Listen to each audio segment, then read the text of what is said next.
ಮೂಡದ ಮಾಜಿ ಆಯುಕ್ತ ಡಿ.ಬಿ. ನಟೇಶ್ ಅವರಿಗೆ ಮುಂಬಡ್ತಿ ಕೊಟ್ಟಿದ್ದರ ಹಿಂದೆ ರಹಸ್ಯ ಏನು? ಯಾವ ಕಾರಣಕ್ಕಾಗಿ ನಟೇಶ್ ಅವರಿಗೆ ಮುಂಬಡ್ತಿಯನ್ನು ನೀಡಿದ್ದಾರೆ? ಜೊತೆಗೆ ಮೂಡ ಹಗರಣ ಪ್ರಕರಣ, ಆ ಪ್ರಕರಣದಲ್ಲಿ ಸ್ನೇಹಮಯಿ ಕೃಷ್ಣ ಅವರ ಹೆಸರನ್ನ ಯಾಕೆ ನಟೇಶ್ ಅವರು ಪ್ರಸ್ತಾಪ ಮಾಡ್ತಿದ್ದಾರೆ? ಈ ಎಲ್ಲ ವಿಚಾರ ಕುರಿತು ಮಾತನಾಡ್ಲಿಕ್ಕೆ ನಮ್ಮ ಜೊತೆ ಹೋರಾಟಗಾರರಂತಹ ಸ್ನೇಹಮಯಿ ಕೃಷ್ಣ ಅವರಿದ್ದಾರೆ. ಅವ್ರನ್ನ ಮಾತಾಡಿಸ್ತಾ ಹೋಗ್ತೀನಿ. ಸರ್, ಒಂದು ಆಡಿಯೋ, ಅದರಲ್ಲಿ ನಿಮ್ಮ ಹೆಸರನ್ನ ಹೇಳ್ತಾರೆ, ಸ್ನೇಹಮಯಿ ಕೃಷ್ಣ ಅವ್ರನ್ನ 1-to-1 ಭೇಟಿ ಆಗ್ಬೇಕು ಅಂತ ಹೇಳಿ. ನಟೇಶ್ ಅವ್ರು ನಿಮಗೆ ಪರಿಚಯ ಇಲ್ವಾ ಸರ್? ಸರ್, ಅವರು ಇಲ್ಲಿ ಮೂಡ ಆಯುಕ್ತರಾಗಿದ್ದಾಗ ಪರಿಚಯ ಆದರು. ಆ ನಂತರದಲ್ಲಿ ನನಗೆ ಅವ್ರ ಸಂಪರ್ಕ ಇಲ್ಲ. ಅದು ಅವರು ಕೆಲವು ತಿಂಗಳ ಹಿಂದೆ ಅವ್ರಿಗೆ ಆಪ್ತರಾದಂಥ ಒಬ್ಬ ವ್ಯಕ್ತಿಗೆ ಫೋನ್ ಮಾಡಿ, ಸೊ ನನ್ನನ್ನು ಹೇಗಾದ್ರೂ ಮಾಡಿ ಸಂಪರ್ಕ ಮಾಡಿ ಅವ್ರ ಬಳಿ ಕರ್ಕೊಂಬರೋದಕ್ಕೆ ಒಂದು ಮಾತಾಡೋಂಥದ್ದು ನನಗೆ. ಯಾಕೆ ಸರ್ ನಿಮ್ಮನ್ನ ಅವರು 1-to-1 ಅದೇ ಅವ್ರ ಜೊತೆ ಹೋಗ್ಬೇಕು ಅಥವಾ ಮಾತಾಡಕ್ಕೆ ಕರೀತಿದ್ದಾರೆ? ಸರ್, ಇಲ್ಲಿ ಏನು ಮೂಡ ಪ್ರಕರಣದಲ್ಲಿ ಆರೋಪಿಗಳಿದ್ದಾರೆ ಅವರೆಲ್ಲರಿಗೂ ಸ್ಪಷ್ಟವಾಗಿ ಗೊತ್ತಿದೆ. ಸೊ ನಾವು ಅಪರಾಧ ಕೃತ್ಯ ಮಾಡೋದು ನಿಜ. ಸ್ನೇಹಮಯಿ ಕೃಷ್ಣ ಅಂತ ಅದಕ್ಕೆ ಪೂರಕ ಎಲ್ಲ ಸಾಕ್ಷಿಗಳಿದೆ. ಅವರು ಯಾವತ್ತೂ ಕೂಡ ಹೋರಾಟವನ್ನು ನಿಲ್ಲಿಸದೆ ಮುಂದುವರಿತಾರೆ. ನಮಗೆಲ್ಲರಿಗೂ ಶಿಕ್ಷೆ ಆಗುತ್ತೆ ಅನ್ನೋದು ಗೊತ್ತಿದೆ ಅವರಿಗೆ. ಆ ಕಾರಣಕ್ಕಾಗಿ ಸೊ ನನಗೆ ಆಮಿಷ ಒಡ್ಡಿ ಈ ಪ್ರಕರಣದ ಹಿಂದೆ ಸರಿಬೇಕನ್ನೋ ಪ್ರಯತ್ನವನ್ನು ನಿರಂತರವಾಗಿ ಮಾಡ್ತಾ ಇದ್ದಾರೆ. ಅಂದ್ರೆ ನಿಮ್ಮನ್ನು ಬುಕ್ ಮಾಡ್ಕೊಳಕ್ಕೆ ಅವ್ರು ಟ್ರೈ ಮಾಡ್ತಾವ್ರೆ? ಹೌದೌದು. ನನಗೆ ಹಣದ ಆಮಿಷವನ್ನು ಒಡ್ಡಿ ನನಗೆ ಒಂದಷ್ಟು ಹಣವನ್ನು ಕೊಟ್ಟು ಈ ಪ್ರಕರಣ ಸುಮ್ಮನಿಸ್ಬೇಕು ಅಂತೇಳಿ. ಸೊ ನಾನು ಈಗಾಗಲೇ ಸಾಕಷ್ಟು ಸಲ ಸ್ಪಷ್ಟೀಕರಣ ಕೊಟ್ಟಿದ್ದೀನಿ. ಯಾರೇ ಆಮಿಷ ಒಡ್ಡಿದ್ರು, ಯಾವುದೇ ರೀತಿ ಬೆದರಿಕೆ ಒಡ್ಡಿದ್ರು ಕೂಡ ನಾನು ಈ ಪ್ರಕರಣ ಹಿಂದೆ ಸರಿಯುವಂಥ ಪ್ರಶ್ನೆ ಇಲ್ಲವೇ ಇಲ್ಲ. ನನ್ನ ಹೋರಾಟವನ್ನು ನಿರಂತರವಾಗಿ ಮುಂದುವರಿಸ್ಕೊಂಡು ಹೋಗ್ತೀನಿ. ಈ ಪ್ರಕರಣದಲ್ಲಿ ಯಾರು ತಪ್ಪಿದ್ರೆ ಅವ್ರಿಗೂ ಶಿಕ್ಷೆ ಕೊಡಿಸಿ ಅಂತ ಈಗಾಗಲೇ ಹೇಳಿದ್ದೀನಿ. ಸೊ ಅದೇ ರೀತಿ ಈಗಲೂ ಕೂಡ ನಾನು ಮುಂದುವರಿತೀನಿ. ಈ ತಪ್ಪಿದ್ದಾರೆ ಎಲ್ರಿಗೂ ಶಿಕ್ಷೆ ಕೊಡಿಸುವಂಥ ಕೆಲಸ. ನಟೇಶ್ ಅವರು ಯಾರ ಮೂಲಕ ನಿಮ್ಮನ್ನ ಸಂಪರ್ಕ ಮಾಡ್ಲಿಕ್ಕೆ ಯತ್ನ ಮಾಡ್ತಿದ್ದಾರೆ ಸರ್? ಸರ್, ಅವ್ರಿಗೆ ಆಪ್ತರಾದ ಒಬ್ಬ ವ್ಯಕ್ತಿಯ ಮೂಲಕ ಅವರು ನನಗೂ ಪರಿಚಯ ಆದರೆ ಅಷ್ಟು ಆತ್ಮೀಯತೆ ಇರಲಿಲ್ಲ ನನಗೂ ಅವ್ರಿಗೂ. ಅವ್ರಿಗೆ ಆತ್ಮೀಯತೆ ಇರೋದ್ರಿಂದ ಅವ್ರ ಮುಖಾಂತರ ನನಗೆ ಸಂಪರ್ಕ ಮಾಡುವಂಥ ಪ್ರಯತ್ನ ಮಾಡಿದ್ದಾರೆ. ಬಟ್ ಎಲ್ಲರೂ ಹೇಳೋದೇನಪ್ಪ ಅಂತಂದ್ರೆ, ಈ ಪ್ರಕರಣಕ್ಕೆ ಸಂಬಂಧಪಟ್ಟಂತೆ ಕೇಸ್ನ ಮುಚ್ಚ ಹಾಕ್ಲಿಕ್ಕೆ ಸ್ನೇಹಮಯಿ ಕೃಷ್ಣ ಅವರು ಕೂಡ ಹಣದ ಆಮಿಷಕ್ಕೆ ಒಳಗಾಗ್ತಾರೆ. ಆ ಕಾರಣಕ್ಕಾಗಿ ಕೇಸ್ ಒಂಚೂರು ಗೌಣ ಆಗ್ಲಿಕ್ಕೂ ಕೂಡ ಅವರು ಕಾರಣ ಆಗ್ತಿದ್ದಾರೆ. ಯಾಕಂದ್ರೆ ಹಿನ್ನಡೆಗಳಾಯ್ತು. ಈಗ ಹೈಕೋರ್ಟ್ ಹೋಗಿದೆ, ಹೈಕೋರ್ಟ್ಗೆ ಯಾಕೆ ಹೋಗ್ತಿಲ್ಲ ಅವರು? ಈ ತರದೆಲ್ಲ ಪ್ರಶ್ನೆಗಳಿದೆ ಸರ್. ಇಂತಹ ಕಾಲಘಟ್ಟದ ನಡುವೆ ನಟೇಶ್ ಅವರು ಭೇಟಿ ಆಗ್ತೀನಿ ಅಂತ ಹೇಳ್ತಿರೋದು ಎಲ್ಲ ಪುಷ್ಟಿ ಆಗ್ತಿದೆಯಾ ಸರ್? ಏನು ಈ ಪ್ರಕರಣಕ್ಕೆ ಸಂಬಂಧಪಟ್ಟಂಗೆ ನಿಮ್ಮನ್ನ ಕುಗ್ಗಿಸುವಂತ ಪ್ರಯತ್ನನ ಅಥವಾ ಹೆಂಗೆ ಸರ್ ಇದು? ಸರ್, ನಾನು ಆ ಥರ ಆಮಿಷಕ್ಕೆ ಒಳಗಾಗಿದ್ದರೆ 2024 ಆಮಿಷಕ್ಕೆ ಒಳಗಾಗಬಹುದಾಯಿತು. ಆಗಲೇ ನಮ್ಮ ಬಗ್ಗೆ ಒಂದು ವಾಮಾಚಾರ ಮಾಡಿ ಹಣವನ್ನು ಕೊಡುವಂಥ ಪ್ರಯತ್ನನ ಮಾಡ್ರಂತ ನಾನು ದೂರು ಕೊಟ್ಟಿದ್ದೀನಿ. ಸೊ ಈಗಲೂ ಕೂಡ ನಾನು ಈ ಬಿಡುಗಡೆ ಅವಶ್ಯಕತೆ ಇರಲಿಲ್ಲ. ಸೊ ನನಗೆ ಈ ಸಾಕ್ಷಿ ಆಧಾರದ ಸಿಕ್ಕಿದ್ರೆ ನಾನು ಯಾವ ರೀತಿ ಆಮಿಷ ಕೊಡ್ತಾರೆ ಅನ್ನೋದನ್ನ ಜನಕ್ಕೆ ತೋರಿಸ್ಬೇಕು ಅನ್ನೋ ಕಾರಣಕ್ಕೆ ಈ ಆಡಿಯೋನ ಬಿಡುಗಡೆ ಮಾಡೋದು. ಸೊ ನಾನು ಆ ರೀತಿ ಆಮಿಷಕ್ಕೆ ಒಳಗಾಗಿದ್ರೆ ಈ ಆಡಿಯೋನ ಬಿಡುಗಡೆ ಮಾಡ್ತಿರಲಿಲ್ಲ. ಸೊ ನಾನು ದೂರು ಕೂಡ ಕೊಡ್ತಿರಲಿಲ್ಲ. ಸೊ ನಾನು ಏನು ಹೇಳಿದ್ದೀನಿ ಅದು ನಡೀತದೆ. ಇಲ್ಲಿ ಕಾನೂನು ಪ್ರಕ್ರಿಯೆಯಲ್ಲಿ ಕೆಲವೊಂದು ವಿಳಂಬ ಆಗಿರ್ಬೋದು ಮತ್ತು ಹಿನ್ನಡೆ ಆಗಿರೋದು ಅಷ್ಟೇ ಹೊರತು ನನ್ನ ಹೋರಾಟವಂತೂ ನಿಂತಿಲ್ಲ, ನಿಲ್ಲೋದಿಲ್ಲ, ಮುಂದುವರಿತಾನೆ ಇದೆ. ಬಟ್ ನಟೇಶ್ ಅವ್ರ ಮೇಲೆ ನೀವು ಗಂಭೀರ ಆರೋಪ ಮಾಡ್ತಿದ್ರಿ ಸರ್. ಆದ್ರೆ ಸರ್ಕಾರ ಅವ್ರಿಗೆ ಬಡ್ತಿ ಕೊಡ್ತಿದೆಯಲ್ಲ ಅಂತ. ಸರ್, ಅದನ್ನೇ ಭರ್ತಿ ಕೊಡೋ ಹಿಂದೇನು ಕೂಡ ಒಂದು ಭ್ರಷ್ಟಾಚಾರ ಇದೆ.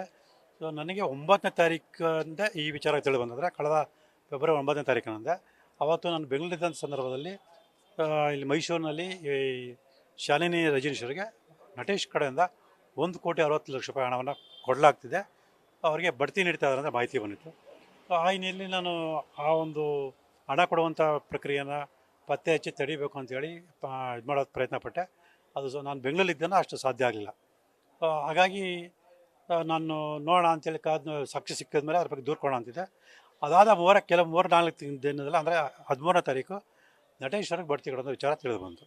ಇಲ್ಲಿ ಈ ಗಂಭೀರವಾಗಿ ಗಮನಿಸಬೇಕಾದ ಅಂಶ ಏನಂದರೆ, 1/10/2024 ಲೋಕಾಯುಕ್ತ ತನಿಖಾಧಿಕಾರಿ ಸರ್ಕಾರಕ್ಕೆ ಪತ್ರ ಬರೆದು ನಟೇಶ್ ಅವರು ಭ್ರಷ್ಟಾಚಾರ ತಡೆ ಕಾಯ್ದೆ 13(1)(a) ಪ್ರಕಾರ ಅಪರಾಧ ಕೃತ್ಯ ಮಾಡಿದ್ರು ಕಂಡು ಬಂದಿದೆ, ಅವ್ರ ವಿರುದ್ಧ ತನಿಖೆ ಮಾಡೋದಕ್ಕೆ ಪುನರ್ವಸತಿ ಬೇಕು ಅಂತೇಳಿ ಪತ್ರ ಬರೆದಿದ್ದಾರೆ.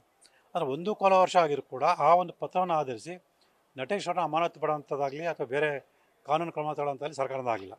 ಅದೇ ದಿನೇಶ್ ಅವ್ರನ್ನ ಅಮಾನತು ಮಾಡಿದ್ರು. ಮತ್ತು ತನಿಖಾಧಿಕಾರಿ ದಿನೇಶ್ ಅವ್ರನ್ನ ನ್ಯಾಯಾಂಗ ಬಂಧನಕ್ಕೆ ಒಳಪಡಿಸಿ ಆಗಲೇ ತಿಂಗಳುಗಳಾಗಿದೆ. ಆದರೆ ನಟೇಶ್ ವಿರುದ್ಧ ತನಿಖಾಧಿಕಾರಿ ಕೂಡ ಇವತ್ತಿನವರೆಗೂ ಏನೂ ಕ್ರಮ ತಗೊಂಡಿಲ್ಲ.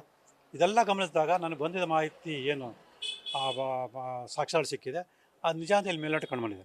ಸೊ ಈ ಹಿನ್ನೆಲೆಯಲ್ಲಿ ನಾನು ಮಾನ್ಯ ಕರ್ನಾಟಕ ಉಚ್ಚ ನ್ಯಾಯಾಲಯಕ್ಕೆ ಅರ್ಜಿ ಸಲ್ಲಿಸಬೇಕು ಅಂತ ನಿರ್ಧಾರ ಮಾಡಿ, ಅದಕ್ಕೂ ಮುನ್ನ ಈ ಶಾಲೆಯ ರಿಜಿಸ್ಟ್ರೇಷನ್ ಸ್ಪಷ್ಟೀಕರಣ ಪಡಿಬೇಕು ಅಂತೇಳಿ ಅವ್ನಿಗೊಂದು ಸ್ಪಷ್ಟೀಕರಣ ಕೇಳಿ ಪತ್ರ ಬರೆದಿದ್ದೀನಿ.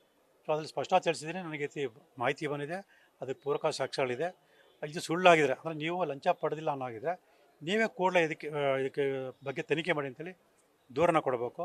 ಮತ್ತು ಏನು ಅವ್ರಿಗೆ ಬಡ್ತಿಯನ್ನು ಕೊಡಿದ್ರೆ ಅದನ್ನು ವಾಪಸ್ ಆದೇಶ ಪಡಿಸ್ಬೇಕು ಮತ್ತು ಅವ್ರನ್ನ ಕೂಡಲೇ ಅಮಾನತು ಪಡಿಸ್ಬೇಕು. ನೀವು ಇದು ಯಾವುದೂ ಕ್ರಮಗಳನ್ನು ಕೈಗೊಳ್ಳಿಲ್ಲ ಅಂತಂದರೆ, ಸೊ ನನಗೆ ಬಂದಿರೋ ಮಾಹಿತಿ ಪ್ರಕಾರ ನೀವು ಲಂಚ ಪಡ್ಕೊಂಡು ನಿಜ ಅನ್ನೋ ಭಾವಿಸಿ ಸೊ ನ್ಯಾಯಾಲಯಕ್ಕೆ ಅರ್ಜಿ ಸಲ್ಲಿಸ್ತೀನಿ ಅಂತೇಳಿ ಅವ್ರಿಗೆ ತಿಳಿಸಿದ್ದೀನಿ. ಸೊ ಸೊ ಅವರು ನಿಜವಾಗ್ಲೂ ಲಂಚ ತಗೊಂಡಿಲ್ಲ ಅಂತಂದರೆ ನನ್ನ ಅರ್ಜಿಗೆ ಸ್ಪಷ್ಟೀಕರಣ ಕೊಡಬೇಕು ಮತ್ತು ದೂರನ ದಾಖಲು ಮಾಡಬೇಕು. ಸೊ ಇಲ್ಲ ಅಂತೇಳಿದ್ರೆ ನನಗಿರೋ ಸಾಕ್ಷ್ಯ ಇಟ್ಕೊಂಡು ನಾನು ಮಾನ್ಯ ಕರ್ನಾಟಕ ಉಚ್ಚ ನ್ಯಾಯಾಲಯಕ್ಕೆ ಅರ್ಜಿ ಸಲ್ಲಿಸ್ತೀನಿ. ಬಟ್ ಸರ್, ನಟೇಶ್ ಅವರು ಜೈಲ್ಗೆ ಹೋಗ್ತಾರೆ ಅಂತ ಹೇಳ್ತಿದ್ರಿ ಸರ್.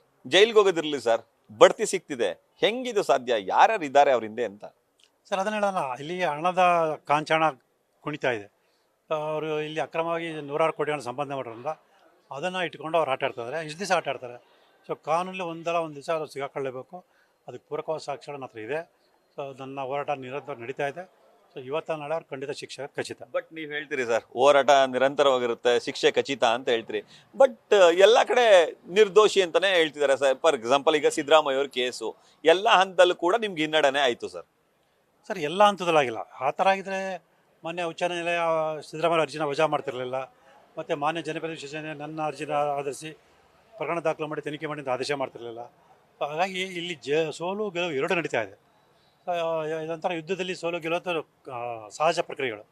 ಹಾಗಾಗಿ ಇವತ್ತು ಸೋತಿರ್ಬೋದು ಅಥವಾ ಹಿನ್ನಡೆ ಆಗಿರ್ಬೋದು, ಅದು ಮುಂದಿನ ದಿನಗಳಲ್ಲಿ ಜಯ ಸಾಧಿಸ್ತೀನಿ ಅನ್ನೋ ವಿಶ್ವಾಸ ನನಗಿದ್ದೇ ಇದೆ. ಅದೇ ಈಗ ನೀವು ಹೇಳೋ ಪ್ರಕಾರದಲ್ಲಿ ತಾತ್ಕಾಲಿಕ ಹಿನ್ನಡೆ ಆಗಿದೆ, ಬಟ್ ಜಯ ಸಿಗುತ್ತೆ ಅನ್ನೋ ಮಾತು ಒಂದು.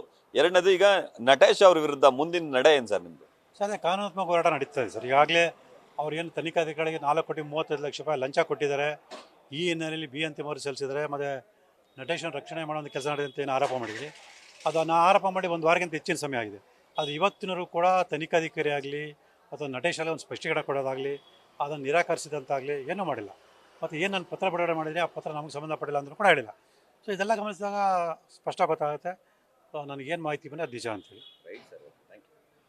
ಇದಿಷ್ಟು ಹೋರಾಟಗಾರಂತಹ ಸ್ನೇಹಮಯಿ ಕೃಷ್ಣ ಅವರ ಮಾತುಗಳು. ಸದ್ಯ ಶಾಲಿನಿ ರಜನೀಶ್ ಅವರಿಗೆ ಕೋಟಿ ಕೋಟಿ ಹಣವನ್ನ ನೀಡಿದ್ದಾರೆ ಲಂಚದ ರೂಪದಲ್ಲಿ. ಆ ಕಾರಣಕ್ಕಾಗಿ ಅವರಿಗೆ ಬಡ್ತಿಯನ್ನ ನೀಡಲಾಗಿದೆ.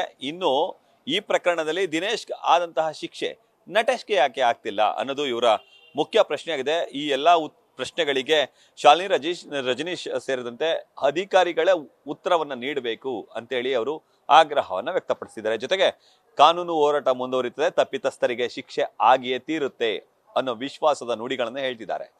ಕ್ಯಾಮ್ರಾಮನ್ ವಿನಯ್ ಜೊತೆ Ravi Pandavapura, news first, Mysuru. News first ನಿರ್ಭೀತಿಯಿಂದ ನಿಮ್ಮ ಪರವಾಗಿ.